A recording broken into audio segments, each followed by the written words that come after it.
Good morning. It's Thursday, June 18th, and we're going to continue our discussion on action and problem solving with a very short prompt from the Daily Stoic, which reads, Am I ready and able? So today's prompt is inspired by one of Seneca's writings, in which he says, Let fate find us prepared and active. Here is the great soul, the one who surrenders to fate. The opposite is the weak and degenerate one, who struggles with and has a poor regard for the order of the world, and seeks to correct the faults of the gods rather than their own. So as the author Ryan Holiday interprets it, that for whatever turn of events come our way, we need to be prepared and active. He says, let's not wish we could turn back time or remake the universe according to our preference.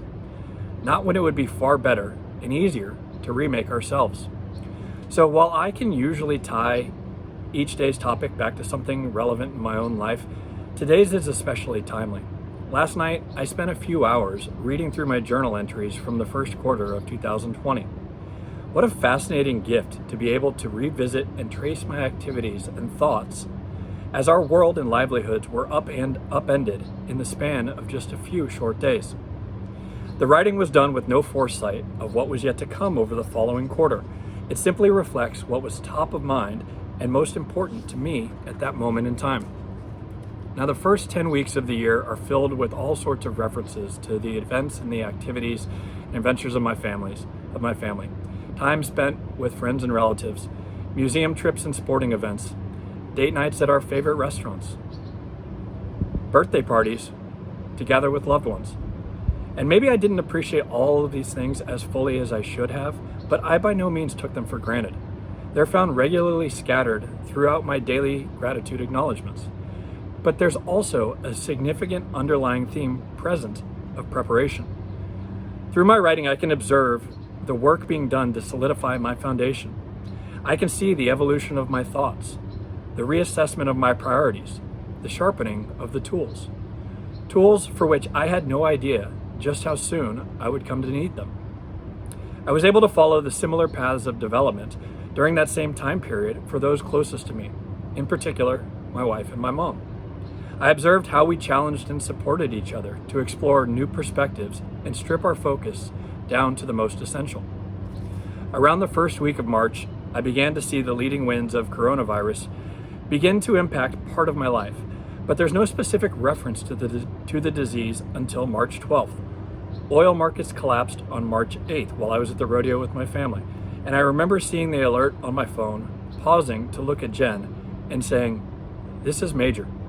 The world's about to be turned upside down." But what follows in my journal could not be further from the entries a previous version of myself would have drafted.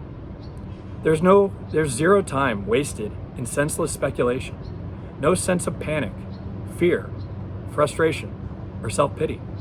Instead, the day after we canceled our family vacation to Puerto Rico on March 12th, there's an acknowledgement of gratitude for the equanimity felt by both Jen and me. There was a clear acceptance of the events occurring beyond our control. We would make this work. Then the following day includes my plan for what that would look like. We challenged ourselves to pursue actions and routines that would allow us to use this quarantine time as a live time and become even better versions of ourselves. The day after that, on March 14th, I noted that I needed to find ways to help others achieve the same level of stability and support them in their efforts to navigate a world truly filled with the unknown and unknowable. Within the following days, I decided to capture some of my writing on video for a couple of dear friends, and a week later, I felt the overwhelming and clear compulsion to share that content with you all. So to wrap up, it's clear to me, as evidenced in my journaling, that my preparation for events yet to come was absolutely essential for my ability to assess and respond to a massively disruptive and undeniably challenging time. But the takeaway is that the work is never done. We continue our reflection and our refinement. We help support and equip others. We strive to continue to be better versions of ourselves. We never know when we're going to need it. Hope you have a great day. Bye.